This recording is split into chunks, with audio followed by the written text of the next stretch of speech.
Dalam proses pembangunan nasional, peran pemerintah tidak hanya terbatas pada pembuatan kebijakan dan pengaturan, tetapi juga sebagai pelaku dalam kegiatan ekonomi. Salah satu bentuk keterlibatan tersebut diwujudkan melalui perusahaan publik. Video ini disusun oleh Josefa Az-Zahra Izati untuk membahas konsep perusahaan publik dalam perspektif administrasi pembangunan, mulai dari pengertian hingga peran strategisnya dalam mendukung pembangunan ekonomi dan kesejahteraan masyarakat. Untuk memahami peran perusahaan publik dalam administrasi pembangunan, penting terlebih dahulu mengetahui pengertiannya secara jelas. Perusahaan publik merupakan badan usaha yang bergerak di bidang ekonomi dan komersial, sehingga aktivitas utamanya berkaitan dengan produksi, distribusi, serta penyediaan barang dan jasa bagi masyarakat. Berbeda dengan lembaga pemerintah yang berfokus pada pelayanan administratif, perusahaan publik menjalankan kegiatan usaha yang bersifat produktif.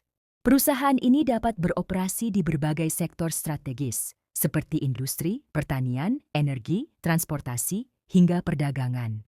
Secara formal, perusahaan publik didefinisikan sebagai badan usaha yang dimiliki, baik sepenuhnya maupun sebagian, oleh negara serta berada di bawah pengendalian pemerintah. Kepemilikan negara tersebut memberikan kewenangan kepada pemerintah untuk menentukan arah kebijakan, tujuan operasional, dan strategi jangka panjang perusahaan. Dalam beberapa kasus, perusahaan publik juga dapat berbentuk usaha campuran, di mana negara bekerja sama dengan pihak swasta. Meskipun demikian, selama negara memiliki saham mayoritas atau kepentingan pengendalian, perusahaan tersebut tetap dikategorikan sebagai perusahaan publik. Hal ini menunjukkan bahwa unsur pengendalian negara menjadi faktor utama dalam penentuan status perusahaan. Keberadaan perusahaan publik mencerminkan upaya negara untuk terlibat secara aktif dalam kegiatan ekonomi. Melalui perusahaan ini, pemerintah tidak hanya berperan sebagai pengawas pasar, tetapi juga sebagai pelaku yang bertujuan untuk menjaga stabilitas ekonomi, menjamin ketersediaan layanan penting, serta mendukung proses pembangunan nasional secara berkelanjutan. Setelah memahami pengertian perusahaan publik, langkah selanjutnya adalah mengenali ciri-ciri utama yang membedakannya dari badan usaha lainnya. Ciri paling mendasar dari perusahaan publik terletak pada kepemilikan dan pengendaliannya yang berada di tangan negara atau pemerintah. Kepemilikan ini dapat bersifat penuh maupun sebagian. Namun, selama negara memiliki saham mayoritas atau kepentingan pengendalian, pemerintah tetap memiliki kewenangan dalam menentukan arah kebijakan perusahaan. Dengan demikian, perusahaan publik tidak sepenuhnya berorientasi pada mekanisme pasar bebas, melainkan juga mempertimbangkan kepentingan publik. Berdasarkan kepemilikan dan pengelolaannya, perusahaan publik dapat dibedakan ke dalam beberapa bentuk. Pertama, perusahaan yang sepenuhnya dimiliki dan dikelola oleh pemerintah. Dalam bentuk ini, negara memegang kendali penuh atas modal, manajemen, serta operasional perusahaan. Kedua, perusahaan yang sepenuhnya dimiliki oleh pemerintah, tetapi pengelolaan operasionalnya diserahkan kepada pihak swasta. Pola ini bertujuan untuk menggabungkan kepemilikan publik dengan efisiensi dan profesionalisme manajemen swasta. Ketiga, perusahaan dengan kepemilikan campuran atau mixed enterprises. Pada bentuk ini, modal perusahaan berasal dari negara dan pihak swasta. Meskipun terdapat keterlibatan swasta, pemerintah tetap memiliki peran dominan apabila kepemilikan sahamnya lebih dari 50% atau memiliki hak pengendalian tertentu. Beragamnya bentuk kepemilikan dan pengelolaan tersebut menunjukkan bahwa perusahaan publik memiliki tingkat otonomi yang berbeda-beda. Namun, secara umum, keberadaan pengendalian negara menegaskan bahwa tujuan perusahaan tidak hanya mengejar keuntungan, tetapi juga melayani kepentingan pembangunan dan kesejahteraan masyarakat. Perusahaan publik memiliki peran yang sangat strategis, terutama dalam konteks negara berkembang. Pada kondisi tertentu, sektor swasta seringkali belum mampu atau tidak tertarik untuk melakukan investasi besar yang berisiko tinggi dan membutuhkan modal jangka panjang. Disinilah perusahaan publik hadir untuk mengisi kekosongan tersebut. Salah satu peran utama perusahaan publik adalah sebagai katalis dan pendorong pembangunan ekonomi. Perusahaan publik berperan dalam membangun sektor-sektor dasar dan strategis, seperti energi, transportasi, industri berat, dan infrastruktur yang menjadi fondasi bagi perkembangan sektor lainnya. Selain itu, perusahaan publik juga berfungsi sebagai instrumen pemerintah dalam mengendalikan sektor-sektor strategis yang menyangkut kepentingan umum. Melalui pengendalian ini, negara dapat memastikan bahwa sumber daya ekonomi dimanfaatkan untuk kepentingan masyarakat luas, bukan hanya untuk keuntungan segelintir pihak. Dari sisi tujuan ekonomi, perusahaan publik diharapkan mampu menghasilkan pendapatan bagi negara. Keuntungan atau surplus yang diperoleh dapat digunakan kembali untuk membiayai program pembangunan, mengurangi ketergantungan pada pajak dan pinjaman, serta menjaga stabilitas keuangan negara. Tidak hanya berorientasi pada aspek ekonomi, perusahaan publik juga memiliki tujuan sosial.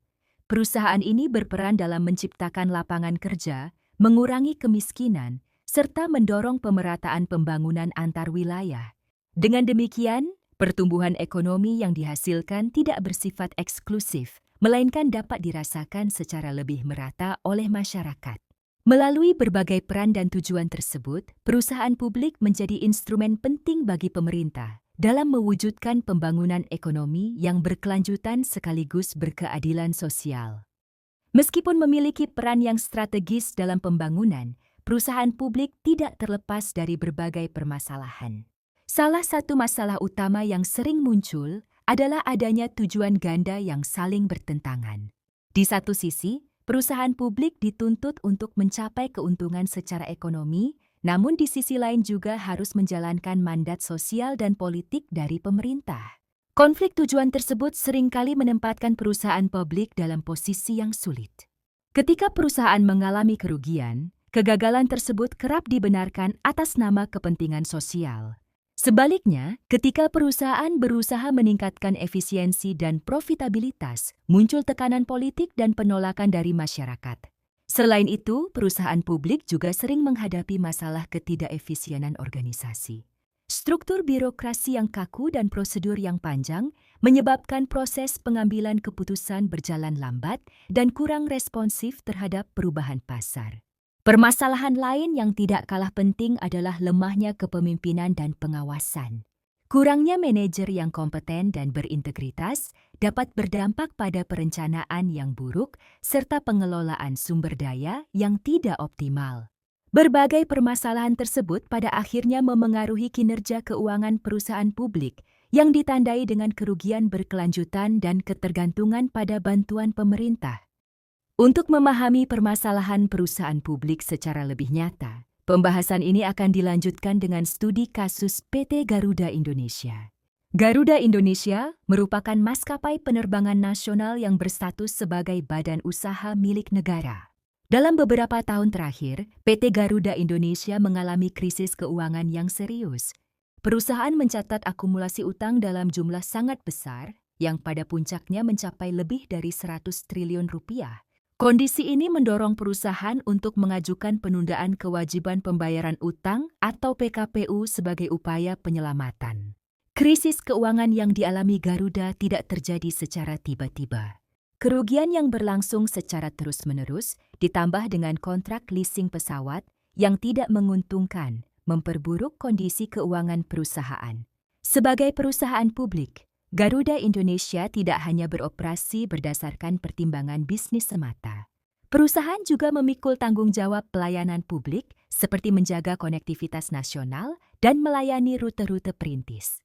Studi kasus PT Garuda Indonesia menunjukkan secara jelas bagaimana konflik antara mandat publik dan efisiensi komersial dapat menimbulkan permasalahan serius apabila tidak dikelola dengan tata kelola yang baik dan pengawasan yang efektif. Untuk menganalisis kasus PT Garuda Indonesia, dapat digunakan beberapa teori dalam kajian perusahaan publik. Salah satu teori utama adalah teori konflik tujuan ganda. Teori ini menjelaskan bahwa perusahaan publik seringkali dihadapkan pada dua tujuan yang berbeda, yaitu tujuan ekonomi untuk memperoleh keuntungan dan tujuan sosial politik untuk melayani kepentingan publik. Dalam kasus Garuda Indonesia, konflik tujuan ganda terlihat jelas. Sebagai maskapai nasional, Garuda dituntut untuk menjaga konektivitas dan melayani kepentingan publik, meskipun beberapa rute tersebut tidak menguntungkan secara komersial. Kondisi ini membatasi fleksibilitas manajemen dalam melakukan efisiensi biaya. Teori berikutnya adalah teori kurangnya kepemimpinan dan kontrol pejabat. Teori ini menyatakan bahwa kegagalan perusahaan publik seringkali disebabkan oleh lemahnya pengawasan serta kurangnya manajer yang kompeten dan berintegritas. Hal ini tercermin dari berbagai keputusan bisnis yang merugikan dan lemahnya kontrol terhadap kontrak pengelolaan pesawat. Selain itu, teori akuntabilitas yang meluas menjelaskan bahwa perusahaan publik harus bertanggung jawab tidak hanya kepada pemerintah, tetapi juga kepada parlemen dan masyarakat luas. Tekanan publik dan politik tersebut seringkali menghambat pengambilan keputusan yang bersifat rasional secara bisnis.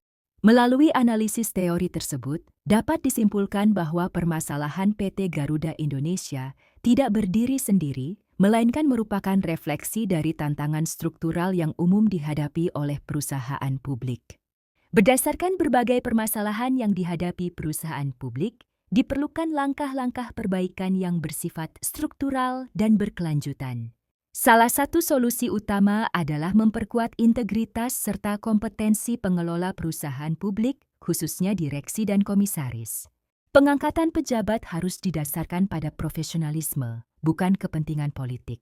Selain itu, pemerintah perlu memperjelas mandat perusahaan publik, terutama dalam memisahkan tujuan ekonomi dan tujuan sosial.